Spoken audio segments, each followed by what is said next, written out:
What's up, guys? Quick reel for y'all today. So every species on Earth has its own species appropriate diet. You can't, like some of these vegans trying to feed dogs and cats a vegan diet is literally animal cruelty, and humans aren't any different. And humans aren't really true omnivores in the way that I understand it, at least.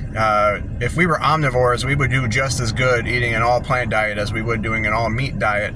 And for the vast majority of us, we will suffer on a plant diet and excel on an all meat diet. It's just the way it is, or a meat based diet. And that's just the way it is. I don't need studies to see that. I could look at 99 out of every 100 vegans, and they're indistinguishable from a crackhead. Whereas most of the people who have been on my way of eating are pretty much, just gods walking the earth compared to the general population who was on the SAD diet, standard American diet, which is overwhelmingly plant-based.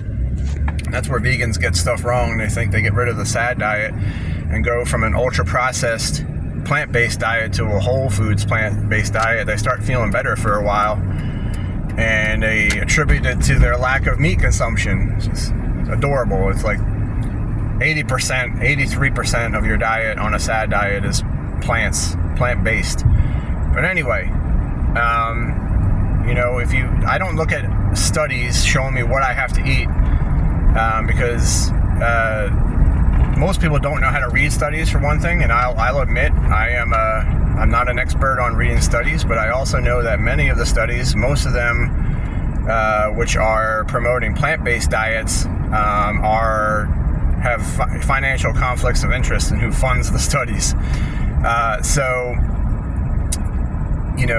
And you don't have to parse through all that. All you got to do is look at archaeology. Archaeology is pretty much has not been tainted by corporate interests. It's just archaeology, and the way that archaeologists figure out if humans have been, I watched a show called I don't know what it's called. It was a documentary on. They're trying to figure out when humans lived in the Americas. How long we've been living in the Americas, and the way they do that is by examining animal bones for marks made by our tools and weapons, and then they carbon date the animals. And if you got a mammoth bone or whatever or mastodon bone or whatever from a certain date that has human tool or weapon marks on it, on the bones, then you know that humans were there. And the reason why they're on the animal bones is because we ate meat. We were hyper carnivorous apex predators for millions of years before the advent of agriculture.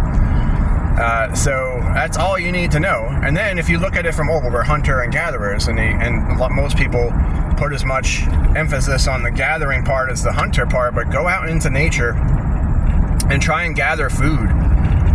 There is none, especially in the northern latitudes. Like in the tropics, you might be able to find plenty of fruit, plenty of year-round or close to year-round or whatever. But if you're of European descent, which many of us are, I'm Irish and German and God knows what else. I'm never going to do my DNA ancestry because I'm not giving them my DNA. But if you live in in Europe, walk out into nature. I'm in America right now. Even I live in the South. I live in Mississippi, which is a very, very hot climate. But if I walked out into nature now, I would find zero food to eat, plant-based or mushrooms. Zero. I could eat it once. If I didn't want to become deathly ill or die, I would not eat it. There's no food. And it's not, a lot of people misconceive that, the few thousand years we've been growing our own food is what shaped us biologically and physiologically. And I'm sorry, it happened way before that. Way before that. This agricultural revolution is a blink of an eye compared to all of human history. So, you walk out into nature, you're not going to find nothing to eat unless you kill an animal and derive, very nutrient dense food from it. particularly protein and fat, no carbs in animals. So carbohydrates are not our preferred source of food. We'll eat it. We don't really derive much nutrition from it. And then, of course, all of the harmful chemicals that plants produce because they don't want to be eaten. And I wish I could say, I can't even sit here and tell you that I wish it were different. I can't even tell you I wish I was an herbivore. Because there's really no way for humans to grow food on a mass scale without mass animal death. And plant agriculture murders exponentially more, not exponentially, but a lot more animals per hectare are slaughtered to grow plants than are to produce animal food. Way more than we eat. And even if we were able to grow plants without the animal slaughter, the plants don't want to be eaten either. The universe is an expression of consciousness. Everything is conscious. Everything has consciousness. So the plants aren't on the same level of sentience that we are, but they still feel pain. They still don't like being eaten. They still, like you're looking at it from an anthropomorphic point of view. When I say they scream, they don't scream like we scream. As a matter of fact, I do believe they produce a sound that's inaudible to humans, but they still produce a sound. And they talk to each other through chemicals and chemical reactions in their root systems, or through the fungal, network. They talk to each other when they're being eaten. They react to being eaten. They don't like it. Nobody wants to be eaten. Nothing wants to be eaten. That's the primary driver of life, is to survive. I mean, just because they don't have a face and you can't see their pain or hear their pain, it doesn't mean that plants and fungi just exist in the wild for us to eat like it's some kind of gift from God, like manna from heaven or something. Like they don't want to be eaten. There's no way for you to survive, for you to live without things dying, without suffering. It is an unfortunate fact of existence in this reality. You have to cause suffering in order to live, in order to thrive. And often, the more times, the more you try to reduce that suffering, the more suffering you actually cause, i.e., especially vegans eating plant-based diets, whereas, large-scale industrial agriculture just is mass animal slaughter, from the plow to murdering the animals to keep it from eating the crop, to the harvesters. If you ever watch harvesters run through a field, I mean, it's like a inescapable death. Like everything in its path is going to die, and that includes worms and insects and rats and moles and voles and things that you find kind of unsavory, but they're animals nonetheless.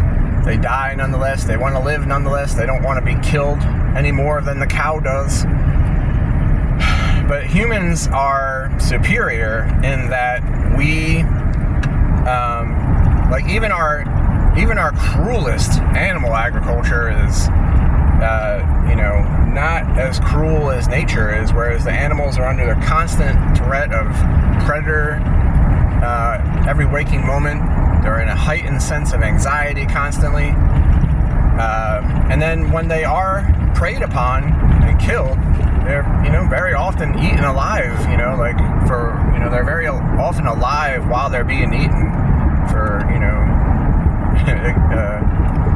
for an excruciating period of time. I saw a video, I think it was on Instagram, where a cow in Africa had wandered from the herd and got taken down by a pack of hyenas. And the hyenas were just ripping its innards to shreds, and the cow kept looking back at it like, "What are you doing? You're eating me alive. You're killing me." And they're just ripping it to shreds. And I'm like, that's nature. You know what I mean? Like, and then these vegans and a lot of other people, they think that we're cruel because we raise them in comfort and give them all the food and security that they need, and they live shorter lives, perhaps not. It's very often that the young are eaten in the wild because they're the most vulnerable and the weakest and the slowest. So, I'm not going to say that chicken agriculture and pork agriculture in particular doesn't need massive improvements. but we still do it pretty well compared to nature. And I'm a huge advocate of doing better. I purchase pasture-raised beef whenever possible. I raise my own chickens. They are free range. They're very happy. So we could do better, but we're not terrible. You know, we made a mistake. We made a misstep, and we weren't paying attention for a while, and things went a little bit south. Not nearly as south as the processed food, industry that has permeated our lives completely, which is, an absolute nightmare. And it's only, an example of self-loathing that people think that, animals not being treated optimally is worse than humans being treated like absolute slaves and just being fed just filth and trash that has negative nutritional value, and we're raising our kids with it. So anyway, a little bit of a rant there. I didn't mean to go on for that long, but point of the story is, you are a human being. You are a hyper-carnivorous apex predator. And by the way, you don't really have the best teeth and nails for killing and prey and for ripping its flesh apart, but we didn't evolve that way because we had a large brain. And the reason we had a large brain is because we had to develop a smarter, larger brain to develop the tools and the hunting strategies that we used to procure our meat when we were hunting. We can't run very fast. We can't, tackle a large elk or a moose. We had to kill it with tools and weapons, and then we had to open it up with tools and cut it open with tools and eat it with tools. So just a lot of people say, oh, go out into the wild and go up against the lion. Well, if I had every tool at my disposal that my human intelligence was responsible for, being firearms or even spears or swords or whatever, I like my chances against the lion a lot, because our brains are our weapons. Our brains are our tools, our primary tools and weapons, and that is what makes us the apex of apex predators. And I don't hate myself for it. Not going to. Love you guys. Talk to you there.